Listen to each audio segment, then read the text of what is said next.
అందరికి నమస్తే.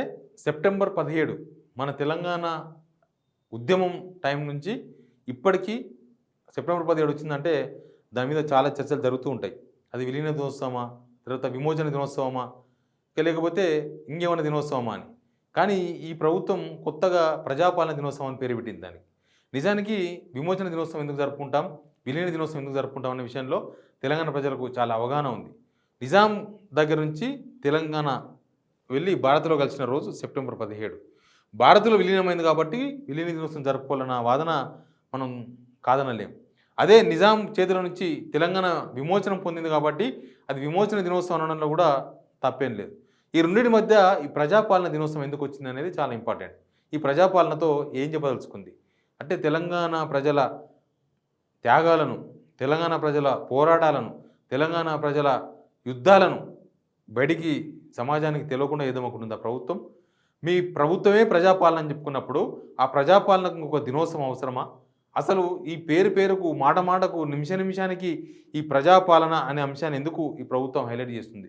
నిజానికి ఇది ప్రజాపాలనలాగా ఉంటే జనమే విడదీస్తారు ఇది ప్రజాపాలన అని.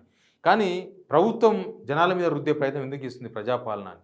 ప్రజాపాలన రోజు ముఖ్యమంత్రి రేవంత్ రెడ్డి గారు ఇక్కడ జెండా ఎగరేస్తారట పబ్లిక్ గార్డెన్స్లో.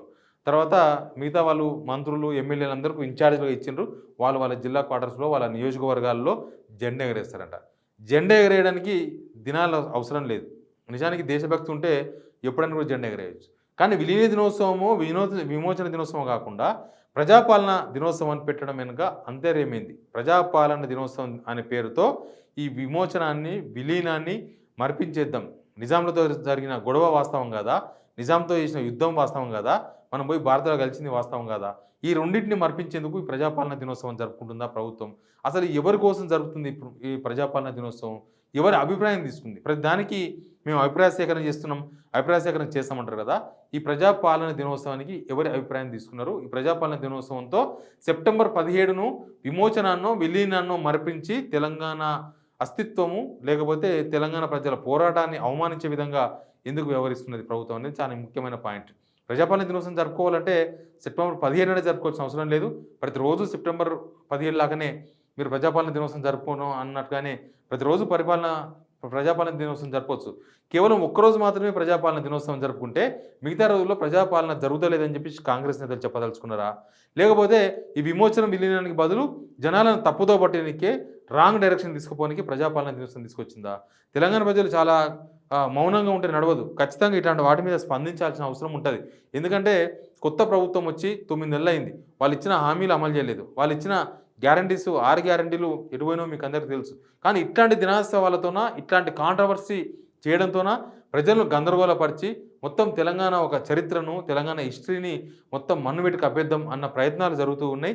అసలు తెలంగాణ వచ్చిందే ఉద్యమంతో. 1400 మంది అమరవీరుల త్యాగంతో తెలంగాణ వచ్చింది. ఈ అమరవీరుల త్యాగాన్ని లేకపోతే తెలంగాణ విమోచన కోసం అప్పట్లో జరిగిన రైతు సాయుధ పోరాటాన్ని మొత్తాన్ని తెలంగాణ ప్రభుత్వం గుర్తిస్తలేదా? ఈ పోరాటాలు జరగకుండా తెలంగాణ వచ్చిందా? సాయుధ పోరాటం జరగలేదా? చాకల ఐలమ్మ అని యూనివర్సిటీకి పేరు పెట్టిండ్రు, మహిళా యూనివర్సిటీకి. మరి దేనికోసం పెట్టిండ్రు యుద్ధం జరగకపోతే? మరి ఇట్లాంటి విషయాల్లో జనం చైతన్యం కావాల్సిన అవసరం ఉంది.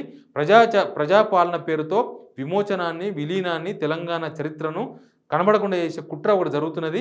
ఈ కుట్ర చాలాసార్లు జరిగింది, మళ్ళీ ఇప్పుడు జరుగుతున్నది. జయ జయ తెలంగాణ కీరవాణితో సంగీతం ఇప్పించారు.